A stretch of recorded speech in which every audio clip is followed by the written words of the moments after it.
Welcome to ma'am की class, जहां होती है टीचिंग इजी और इंटरेस्टिंग। अभी तक हमारे चैनल को सब्सक्राइब नहीं किया तो सब्सक्राइब कर लें और बेल आइकन प्रेस कर लें ताकि हमारी सारी इजी पढ़ाई आपके पास सबसे पहले पहुंचे। अरे चलो, मैम क्लास में आ गई। अब तक आपको एक बात समझ में तो आ गई कि औसत आय जो है वो विकास को मापने का अपर्याप्त मापदंड है। औसत आय से हम विकास को पूर्ण रूप से और पर्याप्त ढंग से नहीं माप सकते।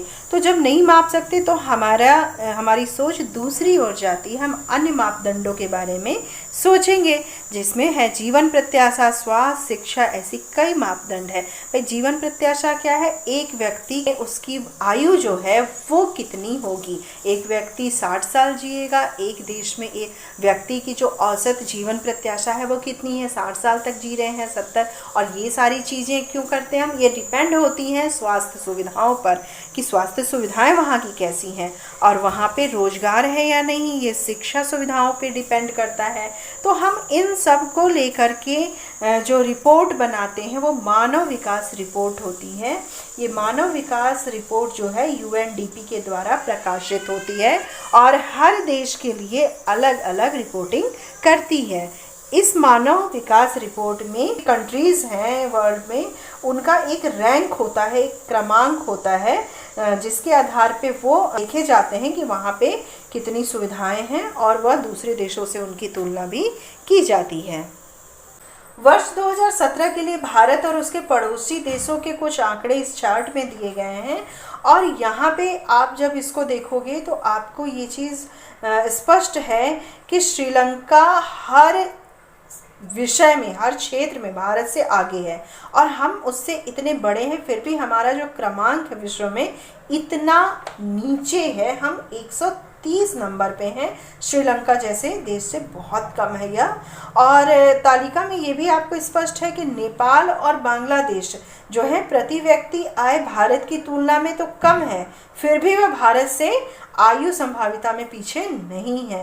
तो यहाँ पर हम देखते हैं कि भारत हमारा कहाँ स्टैंड करता है और ये बहुत ज़रूरी है कि हम मानव विकास सूचकांक में एसडीआई में अपने क्रमांक को और रैंक करें।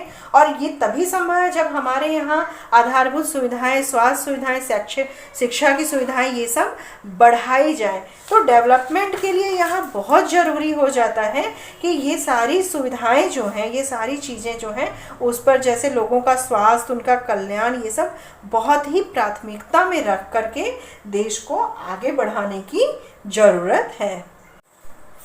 देखिए, कोई देश बहुत ही विकसित है लेकिन ये ज़रूरी है कि उसके विकास और सुविधाएं जितनी हैं वो भावी पीढ़ियों को भी पहुँचे।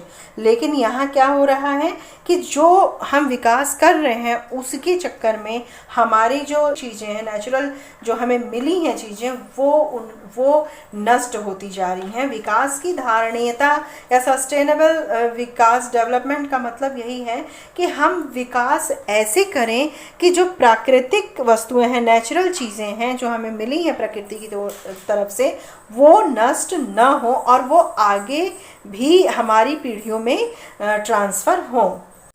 एक देश विकास करने के लिए प्राकृतिक संसाधनों का भी दोहन करता है और इस दोहन और इस विकास की अंधे दौड़ में यह प्राकृतिक संसाधनों का इतना ज़्यादा दोहन कर चुका है कि फिर ये भावी पीढ़ियों को ये ट्रांसफ़र होगा नहीं होगा, ये एक प्रश्न चिन्ह के रूप में हमारे सामने आता है। तो विकास की धारणीयता या सस्टेन डेवलपमेंट यह कहता है कि भाई विकास तो करो लेकिन प्राकृतिक संसाधनों का अति दोहन, अति उपयोग न करो। ऐसा न हो कि वह चीज़ें जिससे हम आज डेवलपमेंट तो कर ले रहे हैं लेकिन आने वाली हमारी पीढ़ियां उससे बिल्कुल उसको देख ही ना पाए, उसके बारे में बिल्कुल जान ही ना पाए कि ये ऐसी भी कोई चीज़ थी या उसका उपयोग आगे की फ्यूचर में हमारे ना हो पाए।